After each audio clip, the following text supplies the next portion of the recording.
रासायनिक खताचे दरवाढ शेतकऱ्याच्या मुळावर घाव घालणारे. शेतकरी खरीप हंगामाच्या पेरणीच्या तयारीला लागला असताना मागील वर्षापेक्षा यंदा रासायनिक खताचे मोठ्या प्रमाणात दरवाढ करण्यात आली आहे. शेतकऱ्यांना लागणारे बी बियाणे रासायनिक खताची दरवाढ व्यापाऱ्यांचा पूर्वनियोजित कट आहे. रासायनिक खताच्या दरवाढीमुळे शेती कराव की नाही असा प्रश्न शेतकऱ्यांपुढे उभा ठाकला आहे.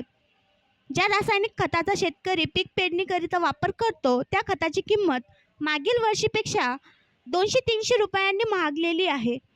अशा प्रकारे रासायनिक खताचे भाव दर खरीप हंगामामध्ये वाढत असल्याने शेतकऱ्यांनी शेती करावी कशी अशा प्रकारे दरवाढ कितपत योग्य आहे. शेतकऱ्याच्या पिकाला हमी भाव तर मिळतच नाही, त्याउलट कमी भावात शेतकऱ्याला पीक विकावा लागतो.